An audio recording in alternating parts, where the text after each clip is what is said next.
10 Strange Old Videos You Have to Watch, Part 2.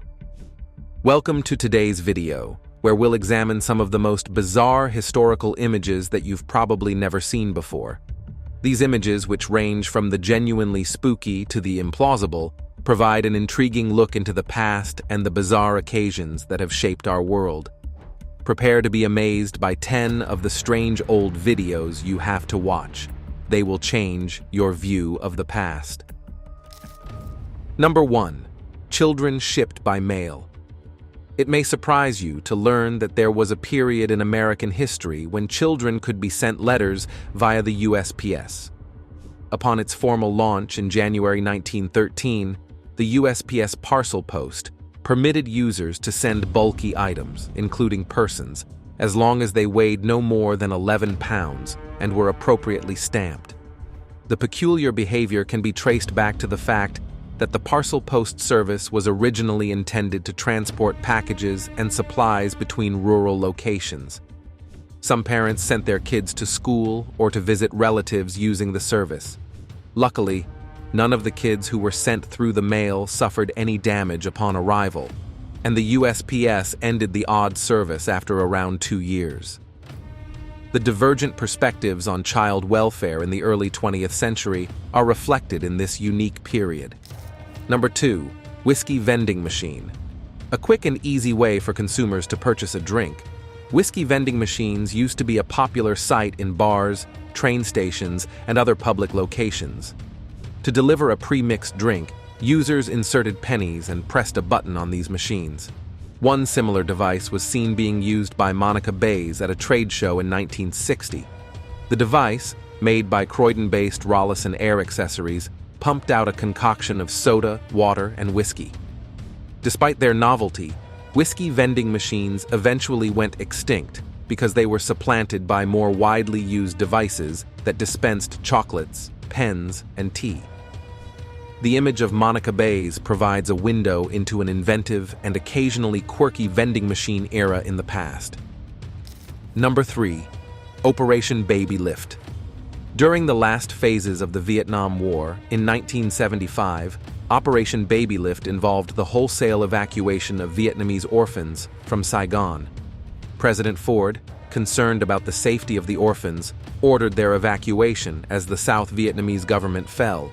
A fleet of aircraft was used in the operation to fly the kids to other nations as well as the U.S.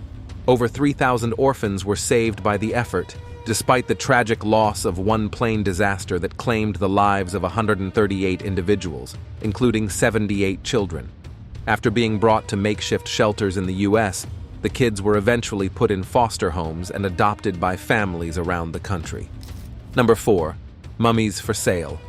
The historical phenomenon of street sellers selling mummies underscores the Victorian-era European obsession with and exploitation of ancient Egyptian artifacts. Mummies were bought for medical purposes and for use in mummy unwrapping celebrations. This led to the creation of a fake commerce in which the flesh of beggars was sold as authentically mummified Egyptian remains. In addition, mummies were used for useful things like paper, pigment, and fertilizer. As tourist trinkets, they were acquired by affluent private collectors and turned into highly valued exhibit pieces. Because of the enormous demand for mummies, animals, and the corpses of murdered criminals were used to create imitation mummies. The image reminds us of the period's exploitation and infatuation with ancient Egypt. Number 5. Girls in the Window. Girls in the Window, a famous photograph, perfectly encapsulates the beauty and essence of New York City in the 1960s. It depicts the facade of brownstones on East 58th Street with 43 women standing in 41 windows. After learning that the buildings were scheduled for demolition, the photographer brought the women together and arranged them in the windows to create a striking image. The final picture highlights the women's uniqueness as well as the architecture of the city. The photographer's Girls in the Window has grown to become one of his most well-known pieces due to its creative composition, bold use of color, and celebration of women. Number 6. Tragedy at Sea.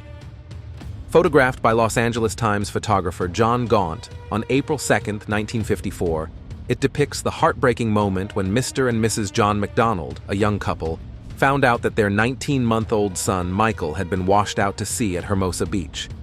The image, which showed the grieving couple clinging to one another, took home the 1955 Pulitzer Prize for press photography. It is a profound reminder of the transience of life and the devastating effects of unanticipated misfortune, despite its tragic nature. Number 7. Jewish prisoners liberated from death train. On April 13, 1945, Jewish inmates were freed from a death train, and this picture documents the incident. These detainees were crammed into a train that was leaving a camp of execution and traveling to a different concentration and ghetto. When American soldiers arrived, the train, which was primarily made up of freight carriages with 2,500 Jewish passengers, reversed course and waited for more orders. The picture captures the inmates' instant happiness and relief at seeing the soldiers and realizing they had been spared from imminent death. The expression of sheer, even frantic relief is captured. Number 8. Armero tragedy. The eerie picture of Omaira Sanchez that was taken shortly before she died serves as a constant reminder of the terrible effects of natural calamities. Over 23,000 people died in a volcanic eruption in Colombia in 1985, and Omaira's tragedy is among the most tragic. Despite being trapped beneath her home's debris, she maintained her optimistic attitude. Despite their best efforts, the rescue crew was unable to liberate her, so they chose to let her die quietly. 6 months after her passing, the image was published and went on to win the 1985 World Press Photo of the Year award. Number 9. The Man Who Fell from Space. The image of Vladimir Komarov's burned remains, the first person to perish in space, serves as a constant reminder of the dangers associated with space travel. Political pressure from the Soviet government led to a hurried expedition that ultimately resulted in Komarov's death. The picture, which was shot during his open casket funeral, shows the extent of his wounds and the horrifying circumstances surrounding his passing.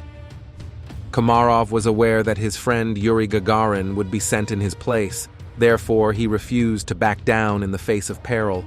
In his last act of rebellion, he demanded an open casket to hold Soviet leaders accountable for their deeds. Number 10. The Family Bike. An image from 1939 showing a special 4-person bike big enough to fit a whole family together with a sewing machine gives an idea of the inventive solutions people came up with during the Great Depression.